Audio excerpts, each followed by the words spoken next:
and welcome to the X22 Report. My name is Dave, and this is episode 161, and today's date is September 12th, 2013. And the title of this episode is The Fed Says Tapering is Necessary, and it's going to be painful. And we can see by what the Fed did back a couple of months ago. They did a litmus test to see what would happen if they mentioned tapering, and we saw the markets completely take a plunge for that period of time. And that was their test to understand that they were the market. They are the housing market. They are the economy. And they know this. They realize this, and they know what's going on. And this is why we continually get these little hints that tapering is going to be painful, tapering is necessary, tapering a little bit, tapering this, tapering that. Most likely, they will not taper at all because they realize if they do taper, everything will just completely fall apart. The stock market, the real estate bubble, the treasury bond bubble, the student loan bubble, everything would completely collapse if they started tapering. Before I get started with the economic collapse news, I just wanted to thank those people who've donated, and I just want to welcome all the new people to X22. And if you haven't visited the site yet and you're just listening to me on YouTube, you can come over to the x22report.com site. I have different links up top, watching the timeline of what is going on, and I have that's called the economic collapse. That's on the label up top. I also put up Sentinel alerts during the day, and I comment on them during the day.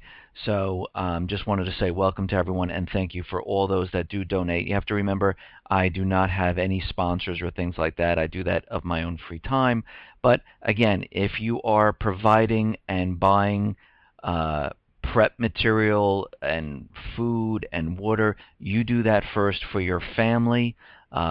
If you have a couple extra dollars, you can donate it to me. It goes for, and I have it listed on the X22 site. It pays for the server, the software, the support, and things like that. But then again, those people that did donate, I just want to say thank you. All right, let's get into the economic collapse news. Now, we see out in Australia that the unemployment rate in Australia is climbing, and it reached around 6% last month for the first time since August of 2009. And Australia cut 10,800 jobs in August as its mining investment boom slowed down. And amongst many sectors, we are seeing hiring restraints or shedding, including construction, retail, manufacturing, and there is no signal that this is going to improve. This goes on to say we are concerned the mainstream economy may not be growing sufficiently to keep a lid on an unemployment rate which is trending higher. So this entire private Western central bank model is taking its toll on every single country, and Europe is declining quite rapidly. The U.S., the economy is declining. Let's not talk about the stock market because that is not a gauge of the economy. And we are seeing this all across the globe now. And because the debt and this model cannot be sustained. And we can see that everything is starting to move the opposite way. Even though the government officials are still out there using the propaganda, telling everyone that everything is fine, everything is doing well, and it's always because of manipulated numbers. You have to remember the U.S. manipulates unemployment, GDP, and inflation, and they do this to keep everyone asleep so they don't realize what is really going on. And especially now with food stamps, you do not see lines. You get an EBT card, and it looks like a credit card, so no one really knows. You don't see food lines. People are taken care of by the government, who is continually borrowing money increasing the debt, and this is why the U.S. government is hitting that debt ceiling again. Now, in Greece, the unemployment rate hit 27.9%. In May, it was at 27.6, and now in June, the report comes in that it's at 27.9. And there was a report there saying that 25 million more Europeans at risk of poverty, and the only people benefiting from austerity are the richest 10% of Europeans, who alone have seen their wealth rise. Greece, Ireland, Italy, Portugal, Spain, and the UK, countries that are most aggressively pursuing austerity measures, will soon rank amongst the most unequal in the world if their leaders don't change course. And this goes on to say here, for example, the gap between rich and poor in the UK and Spain could become the same as in South Sudan or Paraguay. And, we see this all over. I mean, right now they're telling us that Italy's housing market is facing an ongoing collapse.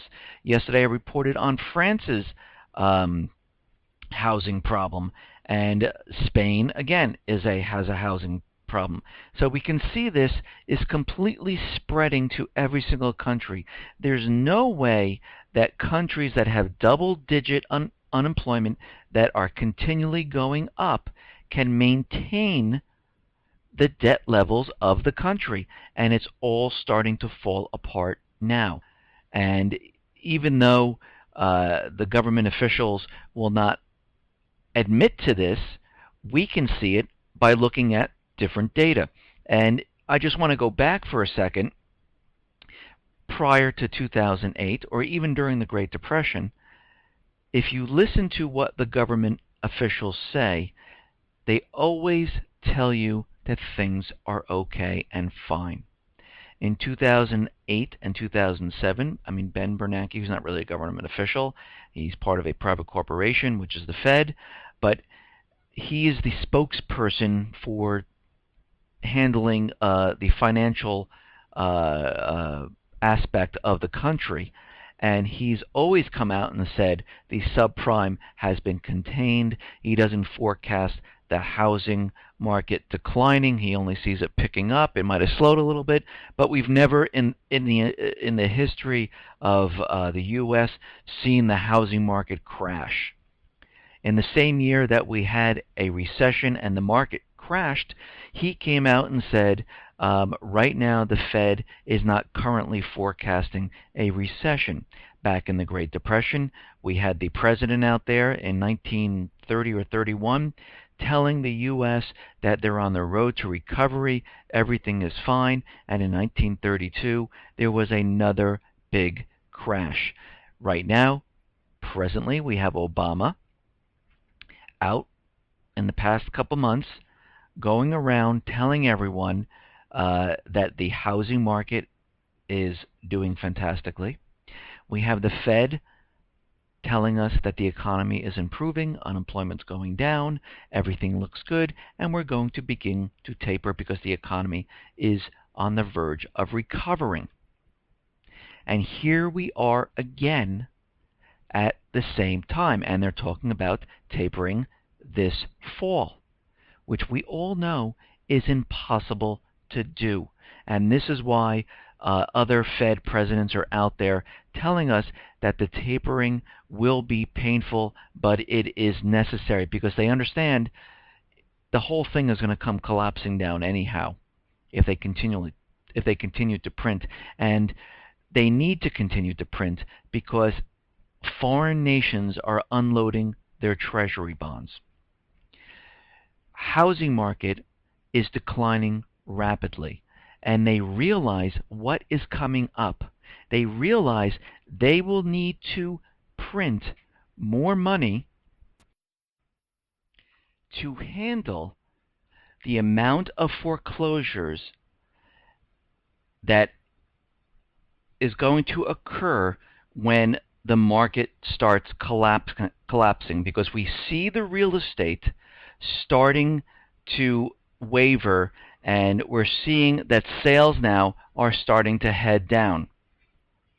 And at this point, we see that there are no other buyers for Treasury bonds, and they know this, and they realize that these countries are going to start to unload these bonds. And they realize when this fall, early winter happens, they are going to need to start purchasing them.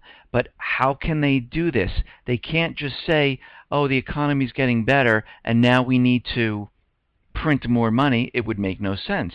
So what do they have to do? They're going to have to create some type of an event which allows them to look like they are doing this for the benefit of the people of the United States. And we have to remember one important thing. We have to remember that the Fed is a privately owned corporation. Their only interests are to themselves and not to the people of the United States. This is where everyone is confused. They only care about what they are making, what natural resources they can take over, and what hard assets they can trade in their ridiculous paper money that they print out of thin air, and what they can acquire and keep. And this is why they don't want people purchasing physical gold and physical silver or palladium or platinum. And this is why when the Fed is Bernanke, who was asked by Ron Paul, what is gold? And he says he doesn't understand it. It's a relic. It's an old-fashioned piece of metal. They completely understand what it is. They understand that that is real money. What they have is just currency. And the US dollar used to be, pegged to gold until we came off of the gold standard. And they realize they need to acquire as much of this physical asset, just like oil, natural gas, copper, lithium. They need to get this stuff. Other countries realize this too. That's why China, Russia, and many other countries are purchasing gold. The only thing I can't see is the United States purchasing any gold. They're not. They're not purchasing anything. So we can see where this is headed. Now, I know the BLS came out with their jobless claims, and it seemed like it was really, really good, and unemployment went down. But now we find out, and it seems like they always go back and they revise what has happened. And it seems like, for some odd reason, there were 2 states that were having computer upgrades, and the claims for jobs dropped due to this, because they really didn't hand in the correct number, and that's why the number that they printed was 292,000, 38,000 below expectations. And this is what they're saying, but they're going to revise it now to what it really is, so we can understand. But what happens? When they revise it, they never push the percentage back up. All these numbers are manipulated. All these numbers are here for one reason: to make people believe that the economy is getting better. That's it. Because they need to put up this fake front when this fall, early winter hits. So they are able to blame what is coming on somebody else. Because believe me, they do not want to take the blame. The Fed doesn't want to take the blame. The U.S. government doesn't want to take the blame. So they're going to blame some other country on what is going to happen. And they're building this and building this up. And we are definitely going to see the stock market plunge. We're definitely going to see housing crash. Unemployment is going to go through the roof. And it's going to be blamed on another country. And this is why they will be able to increase the printing and really go all out this time. Now, there was a report that says prepare for tough times if your job has to do with real estate or mortgages. And I've been talking about real estate and mortgages for quite a while right now. And this goes on to say The mini housing bubble that we have been enjoying for the last couple of years is coming to an abrupt end. It doesn't matter what the mainstream media is telling you about a sustainable housing recovery. Just look at how the big mortgage lenders are behaving. They know the gig is up. And I've been reporting about this for quite a bit, and we see mortgage companies laying off people. Wells Fargo, J.P. Morgan, 1-800 East West Coast, Bank of America, and they're laying off not one or two or three people, thousands of people. J.P. Morgan might lay off up to 15,000. So we are seeing this happen right in front of our eyes. They know the housing market is done. They know it's time to get rid of all these people because we do not need them. Rates are going up. Mortgage applications are plunging.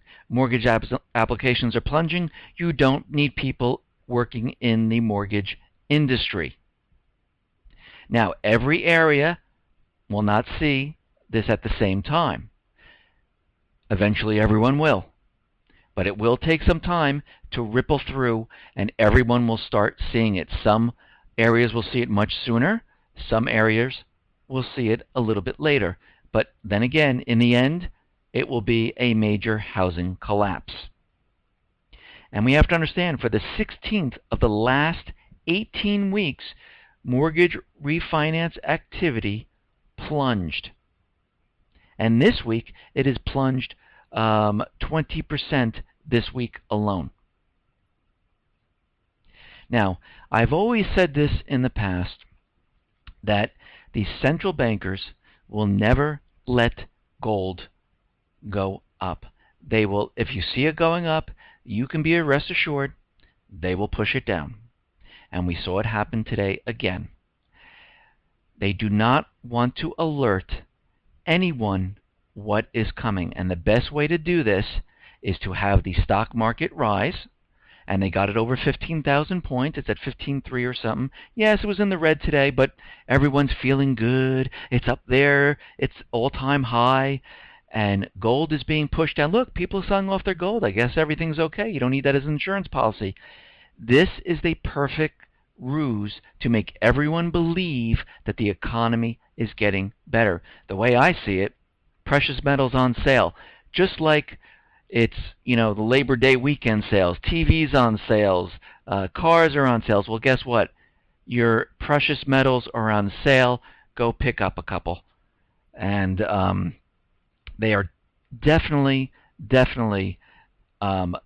doing this on purpose because they do not want to alert anyone that what is coming is going to be huge.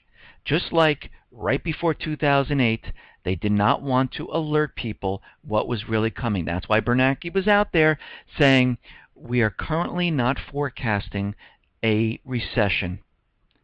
And then all of a sudden, a recession hit. They are doing the same thing. They use the same tactics. They do not stop. And we understand that the debt ceiling debate is coming up, which is really not a debate, it's a show. And they were already out there telling you that, if we have to cut this and cut that, and we don't raise the debt ceiling, we're going to lose hundreds of thousands of jobs, and they can't come to an agreement on the budget and this and that. They're going to raise the debt ceiling. I don't even know why they're... This is the biggest ridiculous show I've ever seen in my life. They've done it 14 times already. They have no choice. Their only choice is to raise it. They know it. Let's put on a show for the people to make it look like we're doing something. And they're just going to go ahead and raise it because that's all there is. They'll come up with some ridiculous agreement, and you'll see that the debt ceiling now is at 18 trillion or 19 trillion. It doesn't really make a difference at this point. Now, there are senators out there creating a bill which is a media shield. And the Senate committee voted 13-5 early Thursday to approve Bill S.987. And this bill is meant to protect members of the press from government intrusion, and to maintain the free flow of information to the public. And what does this do? This legislation in effect says we're going to create a legal mechanism to protect anyone who's going to call himself a news person. And I think this is headed in the right direction, because the news was supposed to keep the government in check. But what happened was the corporate-owned media was bought out and controlled by the corporations, which is controlled by government people. So the government control the media, and this is why nothing is in check anymore. And now we have the alternative media that are calling and looking at news stories in a different way and putting what facts behind what they're saying and showing that this is false, this is not real, take a look over here, ask questions, because this is what news was supposed to be.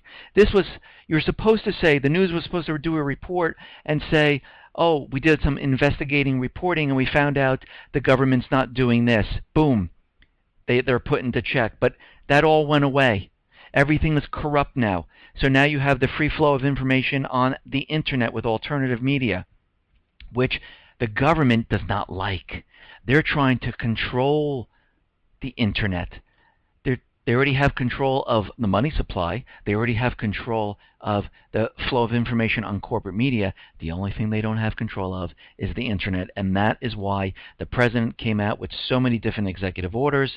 That is why Mike Rogers has come up with CISPA again, because they're doing everything and anything to get control of the internet and get rid of all these alternative media sites.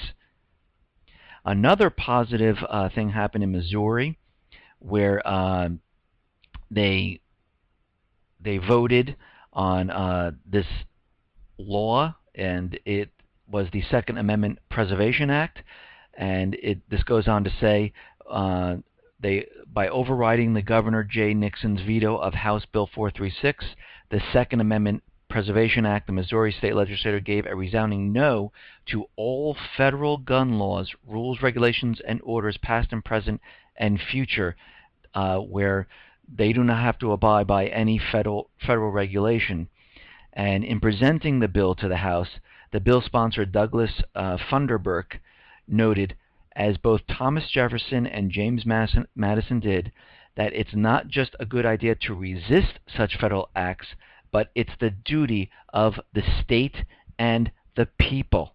And this is very positive, to push this back and say, no, the Second Amendment stands, and anything that you put out there with executive orders, which are not really laws, or any other type of legislation you put out, the Missouri is not going to follow. And every state needs to do this, because the states were put into this power to push back at the federal level and say, no, we are not going to do this. Now, we understand that the fiscal year for funding the rebels ends September 30th, and we understand now that the CIA is starting to arm the Syrian rebels. And, you know, they go through different channels. They give the money to Saudi Arabia. Saudi Arabia gives the money to Israel. Israel goes ahead and purchases weapons, or Saudi Arabia goes to another supplier. And it's always overt, and it's not direct the way they do this. But right now, the U.S. has reportedly begun delivering arms to militants fighting the Syrian government, and Washington expects the CIA to monitor the delivery so that the aid does not end up in the hands of al-Qaeda associates, which is strange because al-Qaeda is CIA created, al-Qaeda is paid mercenaries, and that's where they are going to end up. Now, Kerry is rejecting Assad's 30-day timetable. Kerry went on to say that President Assad made a suggestion that they wanted a 30-day timetable to hand over the chemical weapons after they apply for to the UN to join the Chemical Weapons Convention. And Kerry said, no, that is way too long. We need to have this done quicker. And just today, legally speaking, the UN accepted the documents from Syria to join the Chemical Weapons Convention, and Right now, Kerry is out there saying that the plan looks doable. It looks like they can go ahead and do this. And Assad right now is laying down some conditions that he wants before this plan is completed. And he calls for Israel to dispose of their weapons of mass destruction.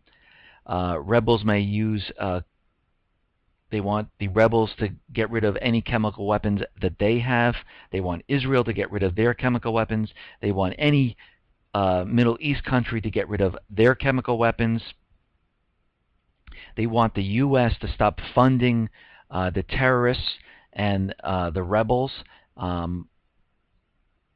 He also accuses Turkey, Saudi Arabia, Qatar of supporting terrorists in Syria. And they know exactly what's going on there. They realize the U.S., Saudi Arabia, Qatar, of course, they're all puppet regimes. They're sending money over to the paid mercenaries to overthrow Assad so they can put that country on the U.S. dollar as the reserve currency and to set up a private central Western bank and then move directly into Iran, because that is the grand prize, and that is what they are looking to do. There is a report that the U.S. ships are pulling back off the coast of Syria and moving a little bit closer to Cyprus, and we see that British and French ships are headed through the Suez Canal for the Red Sea.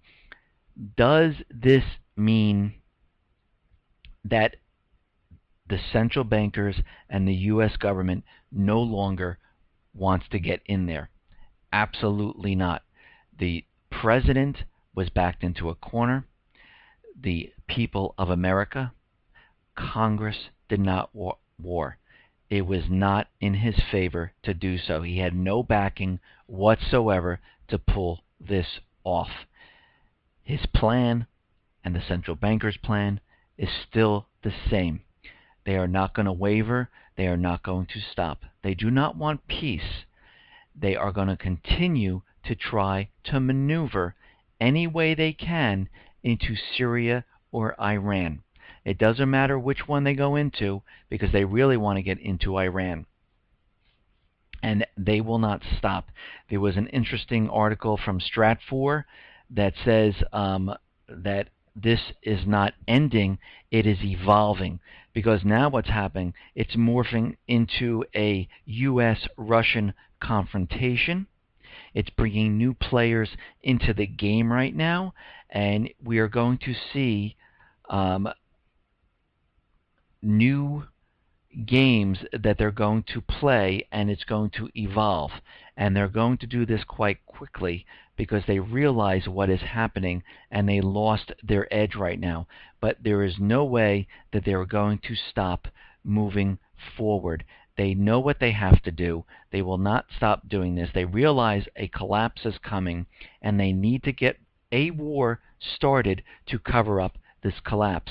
And again, when wild animals are put into a corner and backed against the wall, they become desperate. They come out swinging. They come out growling. And in the next, couple weeks, a month, 2 months, you are going to see something happen that they will have to take to the next level. And this is really what I was worried about when I talked in my other episodes, that if they cannot get what they want, as we've just seen, they wanted to start the war right now. They didn't get what they want. They still have the gun legislation pending. They still have CISPA pending. They wanted to start the war. They can start the war. So they're going to take this and move it up a notch, because this is what happens when they don't get their way. And they move the false flags here to the U.S. And then again, I've said this since the beginning, since I started this, cyber attack is going to be the main doomsday vehicle that they will use at their last-ditch effort to get what they want. Right now, we are headed in that direction. Will they try something ahead of this? Yes, they will. They might not blame it on Syria, but they might move it to Iran. Because right now, They've tried everything with Syria with the chemical weapons, and that didn't work. And Syria right now is agreeing, and they are moving towards removing the chemical weapons.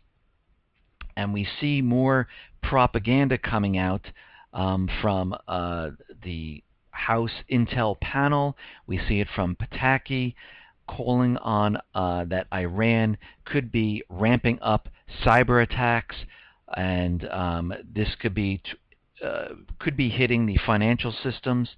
And they went on to say here that Mike Rogers warned of a threat of a debilitating cyberstrike on U.S. financial or other systems.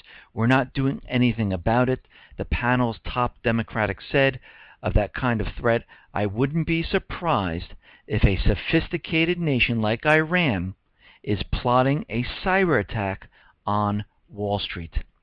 They are building the propaganda. They have been for a year and a half. They just don't know who they're going to blame this on yet, because they wanted to go into Syria, but they just couldn't get there.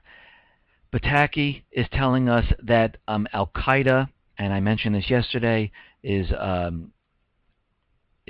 not on the run. They are just morphing into a lone wolf type of organization where we have these Al-Qaeda factions breaking off and going it alone. They can't keep track of them. They're running rampant all over the U.S., and we can't control them, and they might do something. And a lot of them are from Iran. And this is what is happening. And they're building the propaganda to move whatever false flag is going to happen onto another country. Remember, they are not done. They will not give up. This is, in their minds, they know, they understand what has to happen. There was some type of false flag again, where the rebel sources said that another chemical attack happened on Jobar neighborhood, and they're blaming it on President Assad again, that he used poison gas. And I don't know if anyone's really listening anymore, because this is coming out of Israel, and I think this was their last-ditch attempt to try to spur something up, and it just fell short and didn't do anything. Listen, everyone, I want to thank everyone for listening. I want to thank all the new people who have started listening to me and subscribed. Those who have been with me, I really appreciate you sticking with me and listening to me. Everyone, have a great day. Be well, be safe, and especially be prepared. Thanks a lot.